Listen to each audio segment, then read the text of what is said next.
And now for something completely different.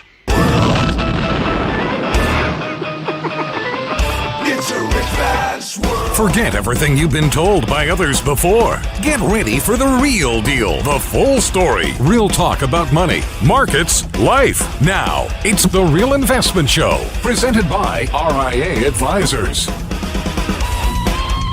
Welcome to The Real Investment Show. I'm Danny Ratliff here with John Penn for your Financial Fitness Friday edition. Rich is unfortunately out today. He's working on his impersonations for a Saturday Night Live debut. So I'm sure he'll have much for us here in the near future. Market's pretty good week so far this week. Earnings have been hit or miss, but we are seeing futures or NASDAQ's futures are down a bit, Dow's up. We'll see what today brings. Yesterday was a little bit of a volatile day as we saw things bounce around quite a bit, but did see bounce off the 50-day moving average, which is kind of maybe gives a little bit of confidence or comfortable for people to put a little money to work. However, I do think we need to be going into the weekend. Maybe a little hope. We'll see how today plays out. Yields have been dropping. You know, it's interesting. Been watching the 2 and 10, which is really something that most people follow quite a bit. And you know, we've seen there's been about a 20% or a 20 basis point spread between the two. You know, 10-year was at about 3% with the 2 at about 3.2. And now we've seen them both drop with the 10 at 2.8 and the 2 at 3%. So kind of interesting to watch, see how these things materialize as things continue to move. Today, we're going to get an S&P Global U.S. Manufacturing PMI, and then Global Services PMI. So not a whole lot of data. We do have earnings out this morning. Twitter, American Express, Verizon, HCA Healthcare, Schlumberger, Regions, and Cleveland Cliffs. So we'll see what happens here. Next week, I think it's going to be a big week. We have GDP numbers coming out. Then obviously everybody's eyes are on the Fed. What does the Fed do? I think they've been really kind of letting everybody know it's going to be about a 75 basis point hike. You know, we're beginning to see a lot of different data. You know, everybody keeps wondering, are we in a recession? Have we hit a bottom? And I think we can make an argument that we likely maybe have not quite hit that bottom yet because we haven't seen that capitulation that we typically see. Now, in May of this year, people were beginning to Google, and that was one of the more Googled trends, has been capitulation. Yet, I don't think we've seen people sell quite yet. Lance has talked about where people, you know, historically, they're moving out, and, you know, you've been waiting for the Fed to come to the rescue, and maybe that occurs, maybe it doesn't. It'll be one of those things to keep your eyes on. As we see data, you know, everybody's keeping inflation, you know, it's not in the rearview mirror. It is still certainly here. And I think that's what's on the top of everybody's mind, not to mention rising rates. How far does that go? We could make an argument, though, if we are beginning to peak and everybody continues to discuss a recession. You know, it is a self-fulfilling prophecy. We've talked about, you know, where, you know, CEOs are beginning to cut back. We're beginning to see share buybacks are starting to halt a little bit. You know, no more hiring, potentially layoffs. You know, we begin to hear more and more about that. I feel like each and every week, John, we're hearing that, you know, there's a major corporation saying, hey, we're either slowing down or we're going to start looking at headcount and looking at it a little differently. Now, we've thought, because you look at all the jobs that are out there and for the lack of people that are looking, I mean, there's 2 jobs for every job seeker at the moment. And it's interesting because this may be different in the sense that we don't just see this whole blue collar, middle class type of layoff. It may be a little more pinpointed in the sense that we've had, you know, coming out of the pandemic, it's been difficult to keep people. I mean, people have used this to, you know, things are different as far as what's important. You know, people want that flexibility of a hybrid schedule or working from home. You know, you hear of all these different types of strategies that corporations are now having to employ just to keep people happy. Now, who it's really hitting is small businesses. A new small business survey says, you know, 50% of small businesses are concerned they may not make it through 2022.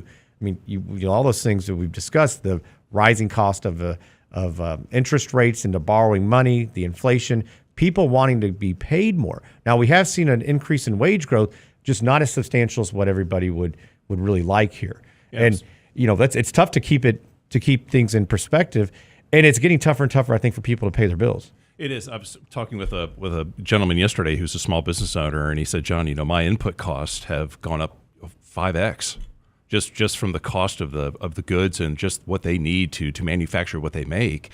And there's only so long you can absorb those higher costs before you need to make some changes. And you know, they want to keep their people, and they're trying to look at everything they can do to kind of cut costs to make things work. But to your point, they're concerned too. How long can they survive when their input costs they're up 5x? I mean, that's a significant number. Well, and if you look at all these small businesses, restaurants. I mean, I've shared that went to the neighborhood restaurant and think, wow, they got new menus. Oh no, it was because they were raising their prices. I had lunch with my father yesterday, and he said it's funny because he's always really intuitive and he asks a lot of questions. And he said, "Hey, so how much does it cost you to make this meal?" And the guy kind of looks at him and he's like, "It's probably something you need to figure out." And the guy didn't know. And now a lot of them do. And there's computer software out there. I mean, there's so many different ways you can kind of extract that and understand what your costs are. And I have a feeling he probably knew, but he didn't want to say because the markup in these things is probably pretty nice. But at the end of the day, I think it's still hard for a lot of people to make a living. Yeah, and even you were talking about restaurants though, and I mean, we go out as a family maybe one time a week. It's just from a schedule standpoint, it's hard to do. Plus, I've noticed it's just become incredibly expensive. Even going down to the local burger joint, let's go grab some burgers, whatever it may be. I mean, the price is like, really? Is that what I just paid for some burgers? There may have been a cold refreshment in there, maybe. Just saying. Anyway, but all the restaurants are still packed. Yeah, I've noticed it's still full of people, full of families, and families with 2-3 kids. I mean, it's just you just know it's affecting their pocketbook. Well, people think that we're completely broke when we go out, and we may be, but we share meals. The kids share a kid's meal, and usually, they come in such big portions, John. I mean, that's true. Easier and to do. I'm very fortunate that my wife isn't a big eater. Yeah. And the portions around here, you're right, they're huge. It's like, well, what size chicken fried steak would you like? The small or the large? I say, we'll do the small, and it's the size of a dinner plate. Yeah. I mean, so we'll typically share too. So we found that there's one restaurant. I'm not going to name the name because I don't want them to change their policy, but we can split a salad, and they've been really good about not adding on that splitting to split a meal, that extra surcharge, and I think it's the actual same size as their regular meal, but they bring it in 2 portions.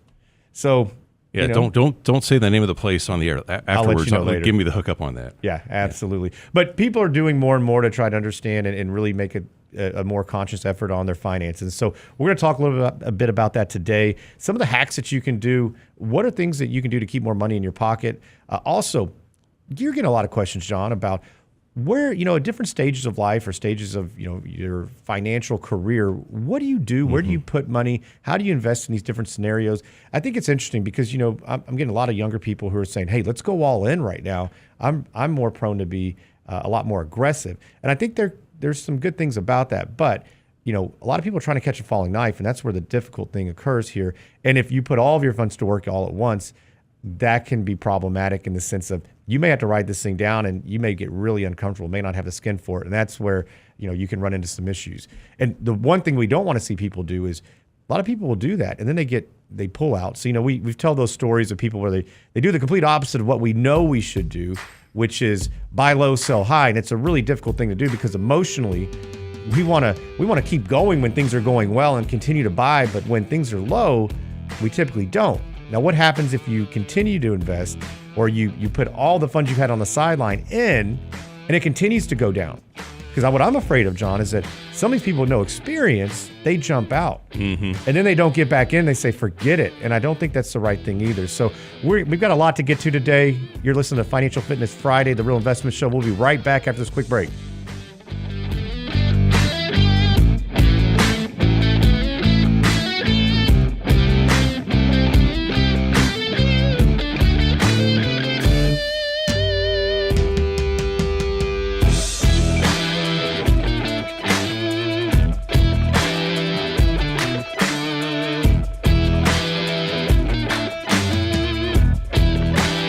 Get daily investment news you can use, delivered at the speed of the internet at realinvestmentadvice.com. Inflation touches every aspect of your life. No one can avoid it because we're living in an inflation nation. RIA Advisors has a 9-step inflation battle plan, and we're sharing it with you in a special summer lunch and learn, Thursday, August 4th at noon. Register now at realinvestmentadvice.com. There's no magic elixir against inflation. Our 9-step plan can help you blunt inflation's effects. Register today at realinvestmentadvice.com. Realinvestmentadvice.com. Health and financial security touches everyone within your organization. Offering benefits for all doesn't need to be complicated. Hi, I'm Tom Allen, Senior Benefits Consultant at RIA Advisors. RIA Benefits provides independent expertise to find solutions that speak to the mission of your business, the culture you want to establish, and the budget you are able to work within. Book a free consultation with me at realinvestmentadvice.com/retirement, and we'll find a solution that takes care of your most important asset, your people. realinvestmentadvice.com/retirement, realinvestmentadvice.com. Could your job still be at risk? A new normal can still include new obstacles. A severance package can be an emotional as well as a financial decision to consider. Wouldn't it be comforting to review the options for you and your family with an objective financial partner? At RIA Advisors, we're here to help. From severance pay, tax timing decisions, to how to maximize unemployment benefits, the RIA team wants to make sure you can do what's best for your family. There's no charge for a consultation, so reach out to RIA Advisors, 855-RIA-PLAN, RIAadvisors.com. And now, another page from the Real Investment Advisors Investing Manifesto. Bulls win in bull markets. Bears win in bear markets. Eagles soar above and take advantage of opportunity. Let us help you soar as you reach your financial goals with RIA Advisors. Neither bull nor bear. RIA Advisors, 281-501-1791 or online at realinvestmentadvice.com. The Real Investment Show.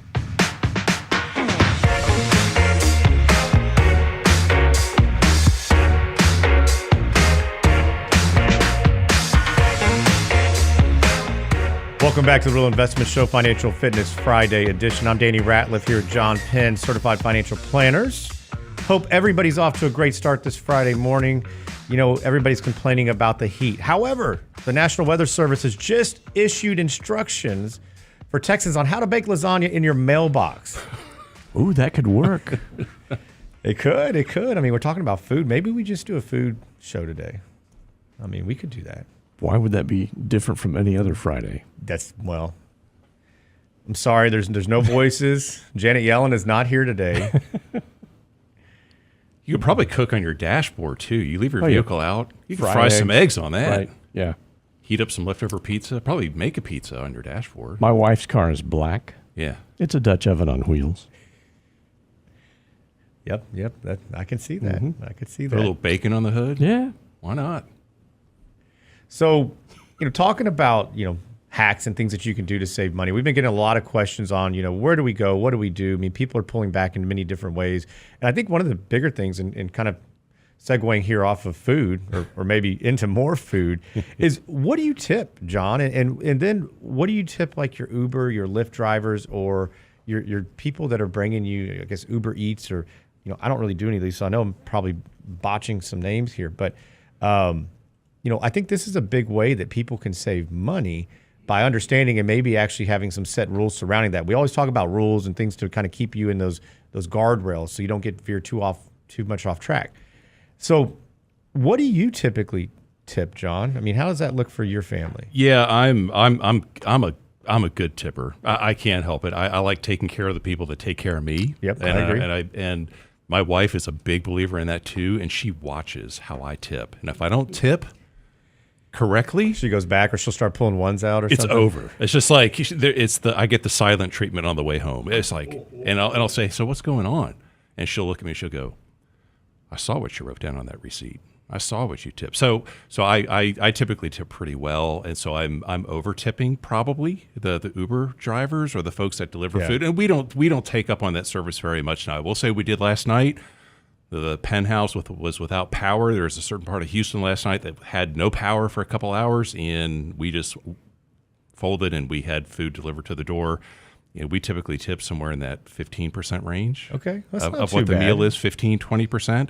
But it's amazing that the study here said that maybe you should really tip less, maybe $4 to $6, or putting some rules around that. Well, I think for an Uber Eats, a DoorDash, Right. Postmates, things like that, those delivery drivers, now granted, they're not making a ton of money doing this, but most people, it's a side hustle or somebody starting off, right? And they're saying $4 to $6 is pretty common. Yeah. Like, what do you do if somebody delivers you a $3 coffee? I mean, what does that look like? And is it even worth somebody's time? Now, I know a lot of these services are going to have minimum requirements that you must meet, and these drivers typically make $15 an hour? Yeah. So I think tipping these people, and plus, if you don't want to not tip them, and then you get your food next time, maybe somebody's spitting in it or it looks a little different. I don't know. Tastes funny this time. You hear these horror stories, but those are things I think though that are really important as far as understanding your finances, what's going on. When I was talking about my father going out to eat, he likes to go to places that you don't have to tip. What? Yeah.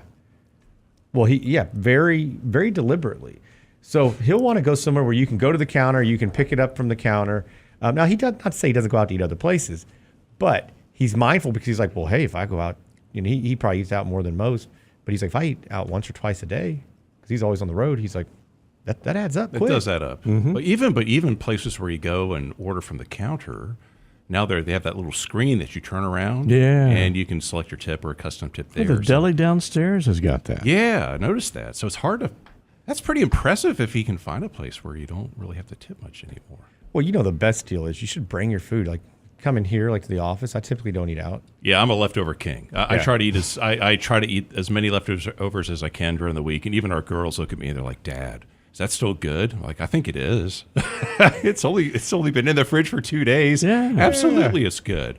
But I know, looking at tips, and I know recently we were just looking at what we pay for subscription services, like streaming services, right? And there are several we identified just as a family, several subscription-based services that we really no longer use.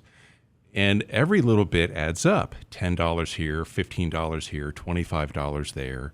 And before you know it, you're saving $35, $40, maybe $50 a month. Especially right now with gas prices, that's huge. So just little things that you can do.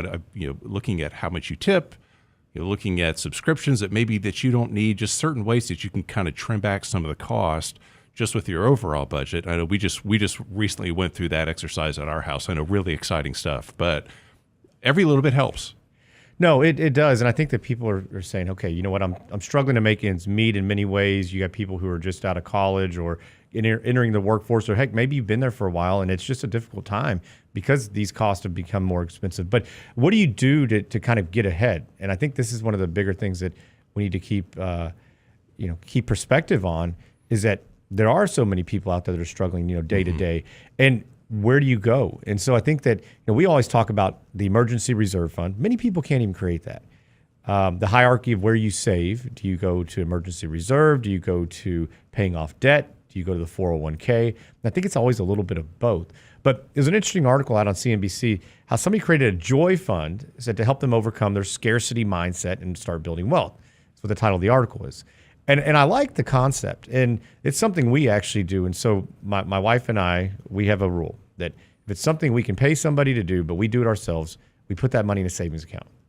Now, we also have a rule that X amount goes into an account where you kind of guilt-free go out, and it's a small amount, but after everything else has been done, you guilt-free go out and you can say, okay, I want to go get that coffee. I don't feel so bad about it. Or I want to go do this. No big deal. But everything else has to be in order first. So they talk about a bandwidth tax, which I think is pretty interesting. If you can actually tax yourself and you pull those funds out, which is really, it's a concept of paying yourself first. Everybody knows that.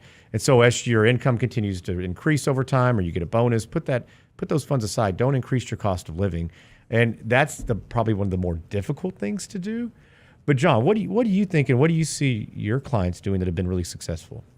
Just going back to kind of the basics right now, looking at just what they spend from one month to the next, like just what does it cost for them to keep food on the table, keep their lights on, keep fuel in vehicles, and they make sure no matter what that they have all of that taken care of first. And then, yes, they are focusing on building up their cash reserves, building up their savings.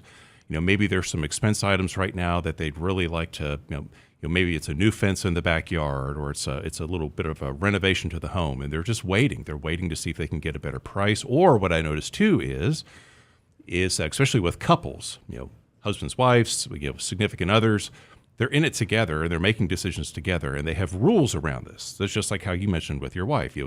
We don't go out and spend this extra money until we know everything else is covered. It seems like when both parties in that relationship are involved to some degree from that financial decision-making process, it always kind of tends to lean towards a more successful outcome. Correct. Yeah, and I think that's the key, is that having those things and making sure that you guys are doing things in unison. If you're married and you have bad money habits, I mean, we talk about the reasons for divorce is typically infidelity and infidelity with money. And that's a big thing where somebody's doing a lot of things on the side. They have credit cards nobody knows about. And then all of a sudden somebody opens a bill. It's like, whoa, what happened here? And if you have a saver and a spender, that typically doesn't work real well. But hey, we're taking your thoughts and comments on the YouTube channel, The Real Investment Show. A lot of good tips there. Somebody mentioned that their barber's credit card reader provided suggested tips of 45%, 70, 90, and 105%. I mean, talk about not giving much wiggle room there. Maybe time to start carrying cash again, John. Talk about taking a haircut. I just had to do it. Sorry. I know it was a bad dad joke. It's terrible. Sorry. No, but it's true. And so, but I think that you make some really good points there. And so if you can understand, and, we talk about the 4-letter word, you guys hear it on Fridays way too often, is the budget. Yeah. And I think if you think of it differently and, you pay yourself first, you understand where those funds are going, then you're not going to feel so bad about it. I also like the idea of a joy fund is called a GoFundMe. So create a GoFundMe for, that additional spending. Yeah. Hey guys, I'd like to go do some fun stuff. Yeah, go to your neighbors. Hey, by the way, I have this GoFundMe account. Just saying, if you want to put a little bit of money in there for me. But it does come down to paying yourself first. Looking at budgets sometimes isn't really a fun exercise to do. But the folks that that I've noticed too, that you visit with too, Danny, that they have an idea about what they spend and where their money is going and what is that hierarchy. Are they going to put things in their savings account? Are they maxing out their 401k plan? Or if they have a Roth 401k option, perhaps it makes sense to start turning on that faucet to make some after-tax contributions there, maximize that, make sure you have plenty in your emergency funds. And so it's a good exercise to go through, just where are you paying yourself first, just to make sure you're maximizing that first and foremost. Yeah, no, absolutely. And Big Daddy, that's exactly why I cut my own hair. I don't have a whole lot. So going back to the YouTube channel here, guys. So taking your comments, thoughts, suggestions, tip ideas. But you're right, the hierarchy, and that's a difficult thing, because I think that if you're really successful, you understand and you dive in and do a little bit of all of it, right? Okay, do you fund the HSA? Do you fund the retirement account to at least get the match? Don't leave any money on the table, but at the same time, don't put everything into the retirement before you have these other things addressed: the debt, the emergency funds, the financial vulnerability cushion, which I think we're going to need now more than ever. And I think it's going to give a lot of opportunity for, one, if let's say these inflation numbers are really, they're really pressing you right now, and it's tough to make those ends meet, you have that backup that is there for these types of reasons. But what if you do get that once in a lifetime opportunity to start buying things? This is where you're going to be able to really pounce on things. And I think you're going to have that great opportunity. And when that wind's at your back, it's a heck of a lot better feeling than what you're dealing with at the moment. So you listen to The Real Investment Show. We're going to talk about, what does it look like to VRBO your pool?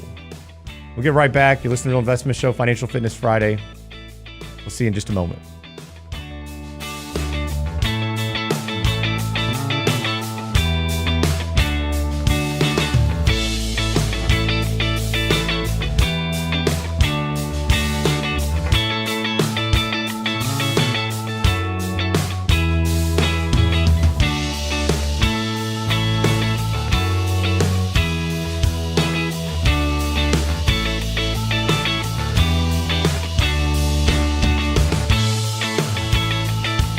Get daily investment news you can use, delivered at the speed of the internet at realinvestmentadvice.com. Inflation touches every aspect of your life. No one can avoid it because we're living in an inflation nation. RIA Advisors has a 9-step inflation battle plan, and we're sharing it with you in a special summer lunch and learn Thursday, August 4th at noon. Register now at realinvestmentadvice.com. There's no magic elixir against inflation. Our 9-step plan can help you blunt inflation's effects. Register today at realinvestmentadvice.com. realinvestmentadvice.com. Health and financial security touches everyone within your organization. Offering benefits for all doesn't need to be complicated. Hi, I'm Tom Allen, Senior Benefits Consultant at RIA Advisors. RIA Benefits provides independent expertise to find solutions that speak to the mission of your business, the culture you want to establish, and the budget you are able to work within. Book a free consultation with me at realinvestmentadvice.com/retirement, and we'll find a solution that takes care of your most important asset, your people. realinvestmentadvice.com/retirement, realinvestmentadvice.com. Could your job still be at risk? A new normal can still include new obstacles. A severance package can be an emotional as well as a financial decision to consider. Wouldn't it be comforting to review the options for you and your family with an objective financial partner? At RIA Advisors, we're here to help. From severance pay, tax timing decisions, to how to maximize unemployment benefits, the RIA team wants to make sure you can do what's best for your family. There's no charge for a consultation, so reach out to RIA Advisors, 855-RIA-PLAN, RIAadvisors.com. And now, another page from the Real Investment Advisors Investing Manifesto. Bulls win in bull markets. Bears win in bear markets. Eagles soar above and take advantage of opportunity. Let us help you soar as you reach your financial goals with RIA Advisors. Neither bull nor bear. RIA Advisors, 281-501-1791 or online at realinvestmentadvice.com. The Real Investment Show.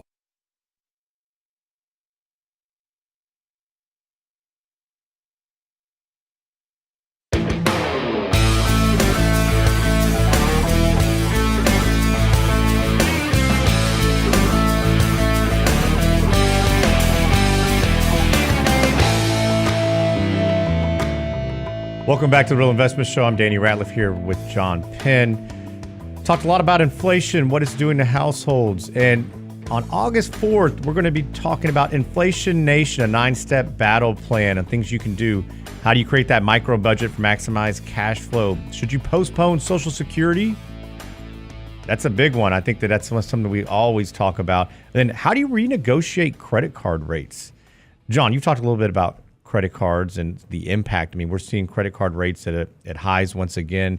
The average credit card is what, at 21%, 22%? Yeah, a little over, somewhere between 21 to 22%, just the average credit card interest rate. And for, depending on how you use it, and if it's for, cash advances are going to be, typically your rates are higher than that. In-store purchases, whatever that may be. And so, with the interest rate environment that we're in, where interest rates are rising, you got to watch those variable rates out there that really affect you.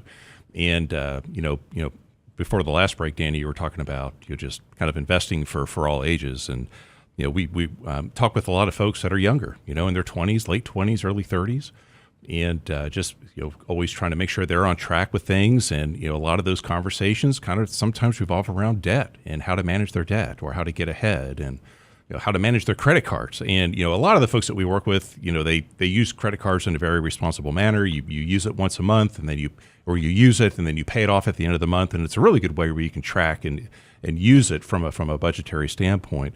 But, the credit cards can be, if not handled correctly, and if you don't have, just parents talking with you right now, if you don't have education with your kids around credit cards and how to use them appropriately, it could really be you could be setting up the youth for just disaster here. I mean, I remember when I was much younger, back in college, back in the day, and this was before the Card Act, Danny, was passed in 2009. But I mean, I remember when I was in school, in college, walking down the university center, and we were kind of like cattle coming through a chute, and there would be people on either side of the hallway saying, "Hey, you want a free T-shirt?"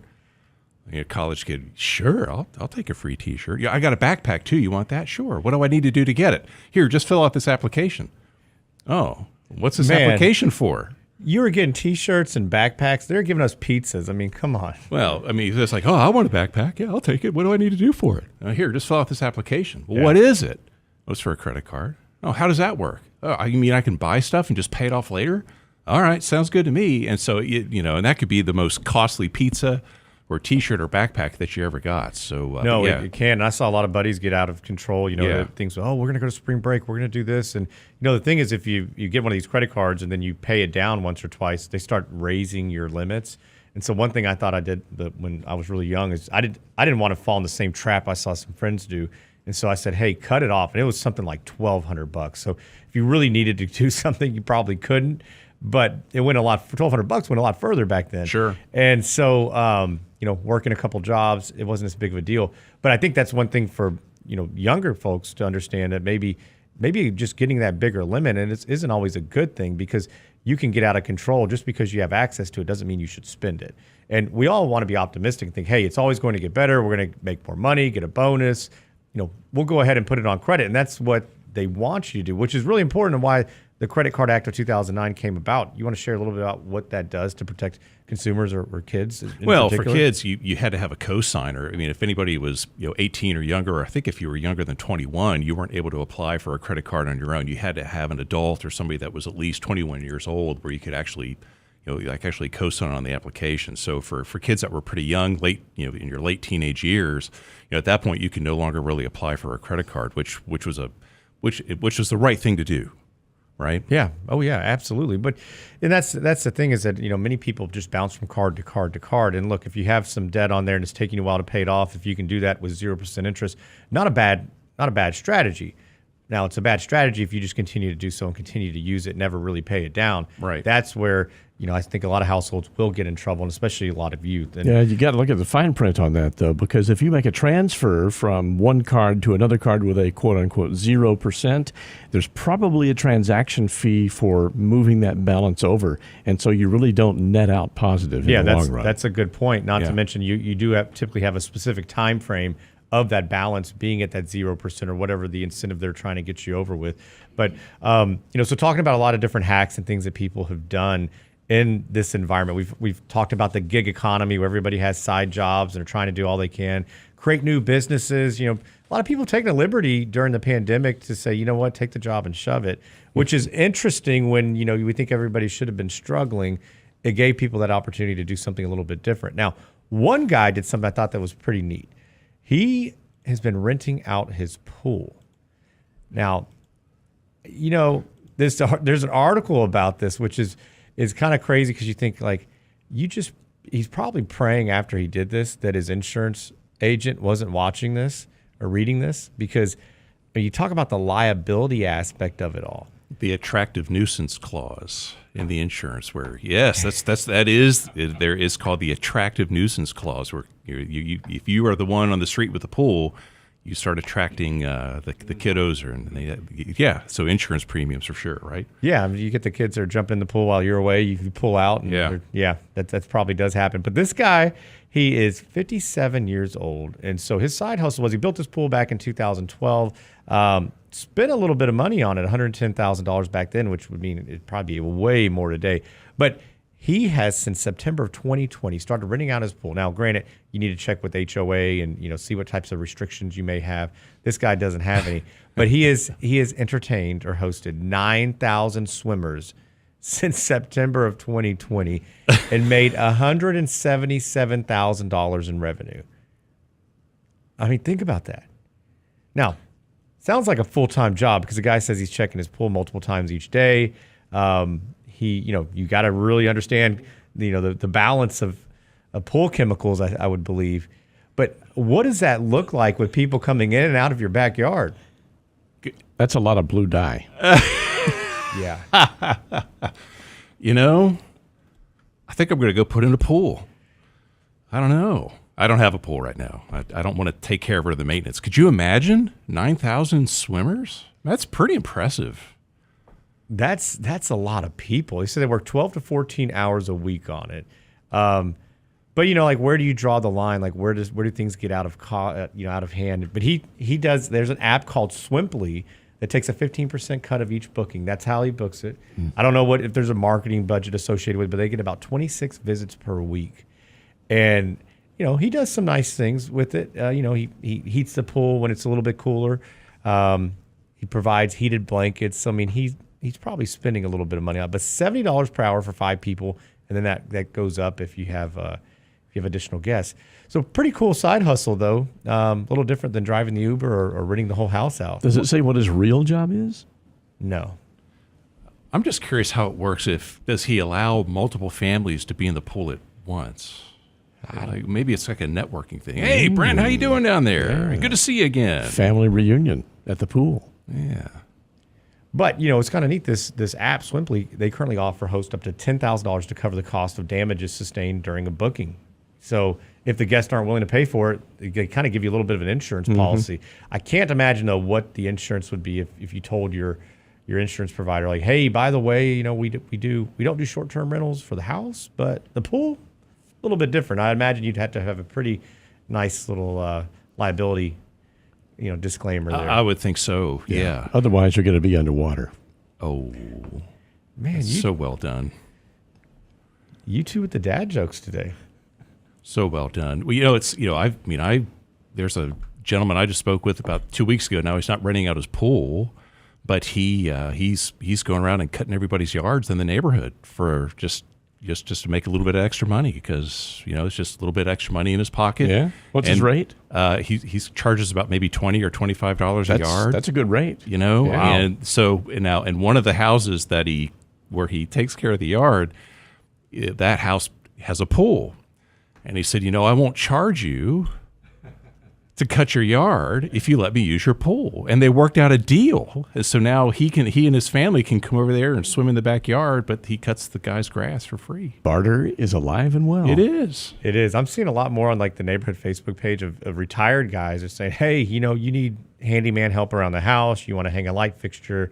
You need, I've seen some that have pretty extensive resumes and they can do some pretty neat stuff. But, you're seeing more and more of that where people are just saying, hey, you know what? I'm going to find a way to make a little money in this time and help people out, but, help the pocketbook as well. What's the craziest thing you've seen somebody rent? I think the pool's got to be one of them for me. Yeah, I think that takes it for me too. That's a great idea, actually. It is. I don't think I'd have the, emotionally, I don't think I'd want to deal with that many people in my backyard.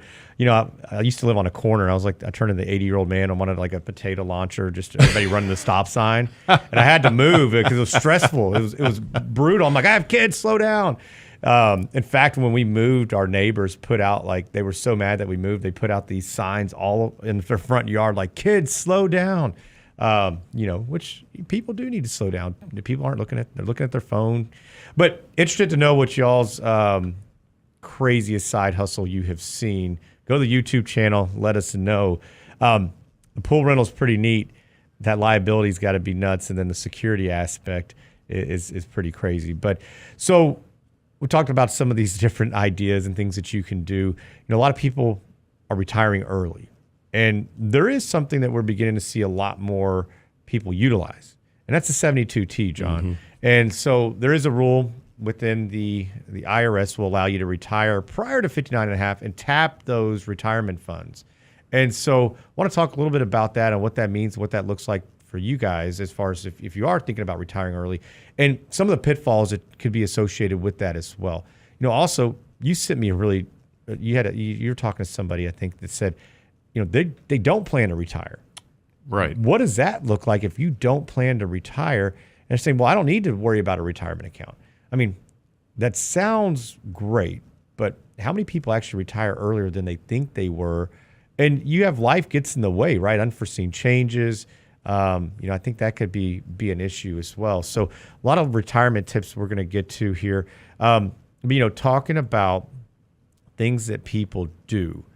And we've talked about how green energy and recycling and all these things have been so great. And I know we talked a little bit about Wednesday that air conditioning and now they're coming out and saying that beer is good in hot weather.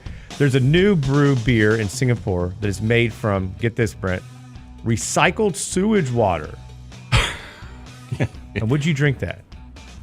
Well, I don't drink beer anyway. Yeah. I certainly wouldn't drink that. Is that called natural light? Is that what they do? I don't know anything's light about it. Natural dark. Hey, but it works with reverse osmosis, ultraviolet disinfection. Yeah, reverse this. Ensuring purity. I don't think I could stomach that. But anyways, we'll be right back. You're listening to The Real Investment Show. Thanks for joining us this Friday morning. We'll be right back after this quick break.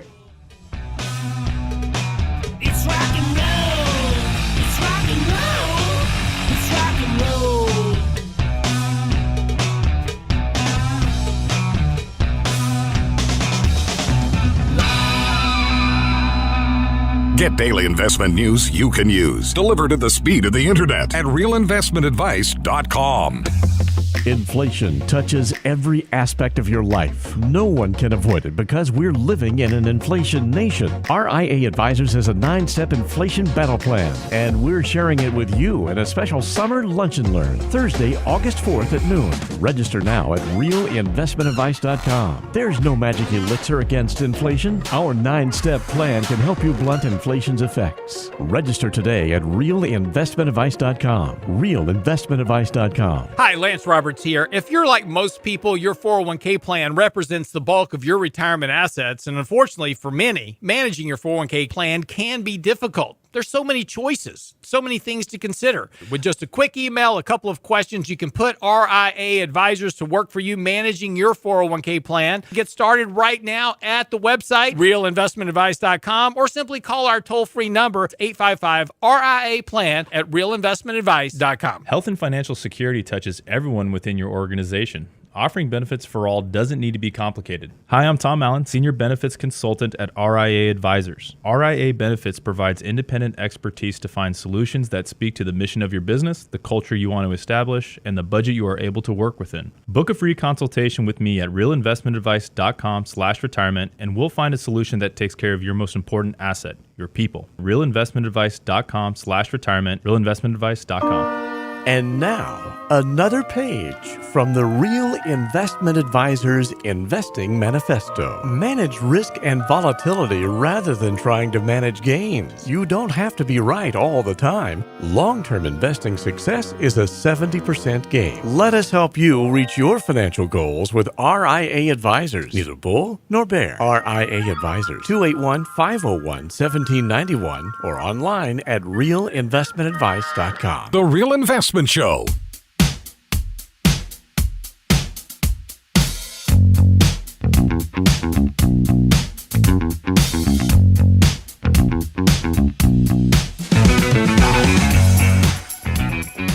Welcome back to the Real Investment Show. I'm Danny Ratliff here with John Penn, Financial Fitness Friday. Market futures a little bit mixed at the moment. Yields look like they're going to open up a little bit down as well. So talking about retirement, I think that there's so many different avenues, and we're seeing people make changes quickly. And one thing that we're beginning to see more and more people utilize, as some people are retiring early, is 72T. And so what 72T essentially is that you can take substantial and equal payments. So it's basically a payment plan that you pay yourself out of an IRA, a 401k, an annuity, and it has to be similar payments throughout the time frame. And so you either have to, until you're 59 and a half or 5 years, whichever is later, make these payments. Now, there's some pros to it. Pros, I think, are, hey, you need to recreate that paycheck. You obviously want to pull some funds out of the retirement account to live on, ideally. The cons are, if you screw it up or you take too much money out, you're going to have that penalty. So that 72T will allow you to get around the 10% penalty for taking funds out prior to 59 and a half. That's right. So which is a nice thing to be able to do. Now, you're still going to pay taxes on it. So those funds will still be taxable. So you need to understand that you do need to withhold taxes so you don't get caught up in the following year with some penalties potentially, and then having to make quarterlies if you're not doing that already. So those cons, though, can be that you do it from one account, and if you're doing it from one account, if you have an unexpected event occur and you need to take more money out, if you don't have other areas that you could pull from, that could become an issue, and that could just disrupt the whole thing and screw up the whole plan. And so we caution people when you utilize this type of strategy that maybe you want to separate some of the accounts. You want to make sure you have assets in other areas that you can pull from. God forbid the AC goes out, especially in this weather. Something else happens, a car breaks down, whatever it may be. You lose, maybe you have a side gig that was helping supplement some income. You can't do that. So this is something, though, John, that I think we're going to continue to see more of as people are beginning to shift their mindset as far as, what's important to them. I think so too. I think more and more folks are looking for a way to create some sort of a steady stream of income, or to somewhat, especially if you've retired, or maybe you're retiring sooner than you expected. Trying to find a way to recreate that paycheck, or just to have a regular stream of income coming in on a recurring basis. Because if you do retire early, or if you work less, or you retire altogether, it's you kind of get accustomed to that regular check coming in, whether if it's every 2 weeks, every month, every quarter, depending on how you get paid. It's like, well, I know I can pay for this expense this month because I know I'm going to get paid, X amount of dollars at a certain date here in the future. So I feel pretty comfortable about this. But when you have to solely rely on pulling from the portfolio altogether, that's a completely different mindset. And so we are having more conversations around, and I hate to say it, it's kind of a four-letter word, not really, but kind of around annuities. And do they fit within somebody's overall financial plan or overall financial picture? We approach that in a very fiduciary manner.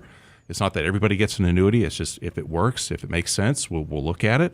But the 72T that you were talking about, Danny, those substantial equal payments, it is a way where you can set up kind of a regular schedule of withdrawals from your traditional IRA. And if you're younger than 59 and a half, you avoid paying the 10% penalty. But you do need to take those substantial equal payments for at least 5 years or until you turn 59 and a half, whichever is later. And to your point, if that is a structure that you put in place, you want to kind of keep those assets separate because those assets that are providing the calculation for that 72T, there's a base there that you kind of need to keep intact. So it's good to have some money set off to the side so that way if life does throw you a curveball, you can pull money from that account instead. Yep, absolutely. And so certainly a strategy to look at if you haven't thought about it before. If you've retired early, something happens, maybe life gets in the way. I mean, we saw a lot of people lose their jobs during the pandemic, thought they'd get right back into it, and then decided, hey, you know what? I'm going to cut my spending. I'm going to find another way here. And this is one way we're seeing people tap their funds now. But what do you say to somebody who says, I don't need a retirement account. I don't need to worry about this because I'm never going to retire? Yeah, sometimes through somebody's employment, they don't have their employer doesn't offer a small business retirement plan. There is no 401k. There is no SEP IRA. There is no formal quote unquote retirement savings vehicle. It's like, well, I really don't have something available to me. So do I even really need to be concerned about setting money aside in the first place? And the answer still is yes, absolutely. So, you can still look at things depending upon what your income is, just making a contribution maybe to a regular IRA, or depending on what your level of income is, look at the Roth. Put money off to the side, or just put money into a regular savings account, just a regular brokerage account, and have that money grow off to the side over time. But to not have a retirement account or not have some sort of savings as we age and move forward, to me, just doesn't really sound like a plan at all. No, because I think that, the pandemic did show us that we think that we make these great plans. We lay these out, and, they always say, you make plans and God laughs. It's like, oh, yeah, okay, you thought this was going to happen. No, that's not what's in store for you. And it sounds great if you think, but I think a lot of people take this strategy, John, because they feel like they don't have any other options. I mean, they feel like this is the only way I'm going to go because I'm going to work forever. We see these big numbers that everybody says, what's your number? What do you need to retire?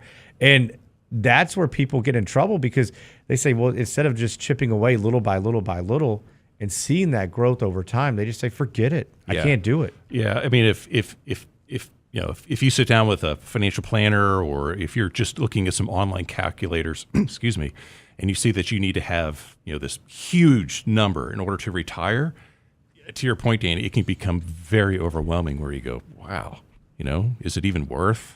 I mean, am I ever going to be able to accumulate that? But then to your point, just little steps that you can take now, just a little bit of money that you can set aside off every month or every week or every quarter, just depending on your budget and your paycheck, it just adds up over time. We talk a lot about financial planning. Obviously, it is Financial Fitness Friday. But I think one thing that can be really helpful, and this is going a little bit differently, one, if you look at a plan and you do have a financial plan, update it at least annually and take a snapshot of it.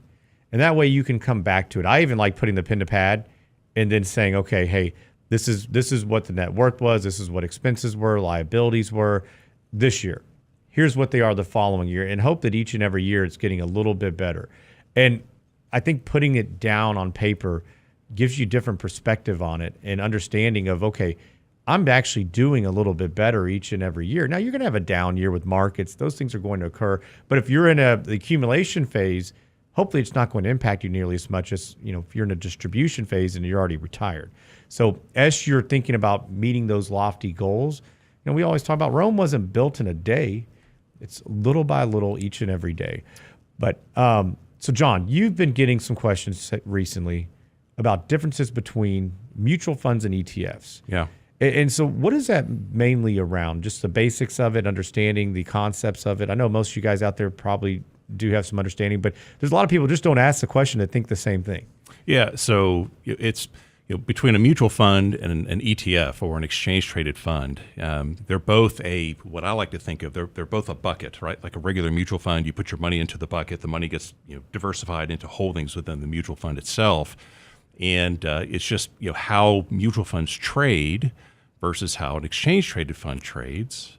It's different. So if you go to sell your mutual fund, you are redeeming your shares back to the mutual fund company. The challenge with the mutual fund is that you don't know what your price per share or the net asset value of that mutual fund is going to be until after the market closes. So you could have a day where maybe the market opens, maybe the futures are implied to open up 400 points. You say, hey, this is a great day. I think I want to trim back my exposure to my mutual fund here. Maybe you have a mutual fund that invests in individual stocks. You say, I want to trim back my exposure, maybe take some profits today. Markets are up 400 points. And you put your order in to sell. Well, your mutual fund's not going to sell until after the market closes, and by the end of the day, the market might be down 200 or 300 points, right? So and I'm not bashing mutual funds here. A lot of people use them; they work very well.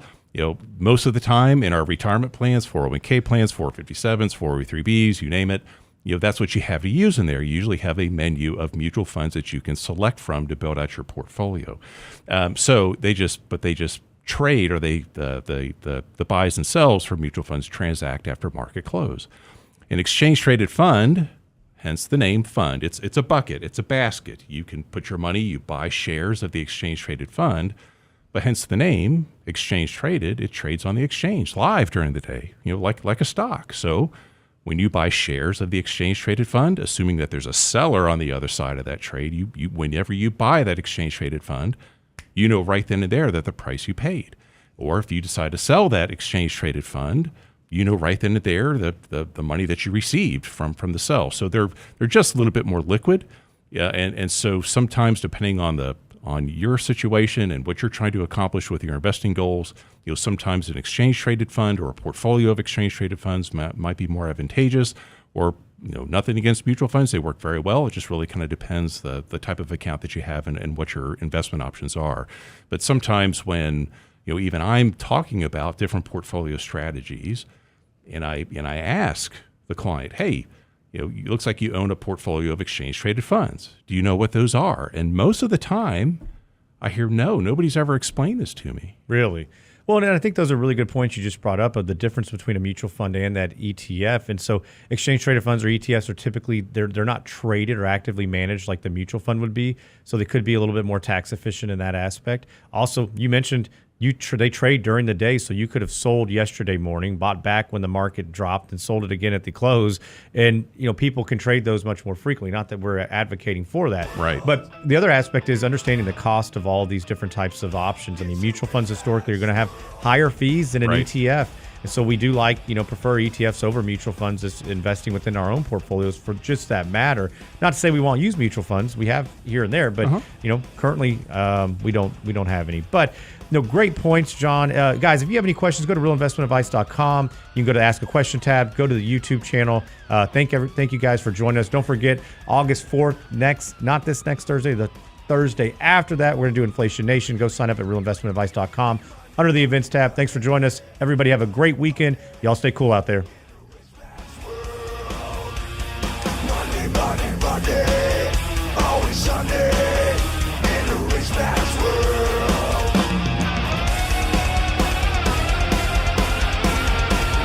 All the things I could do if I had a little money. It's a rich man's world. It's a rich man's world.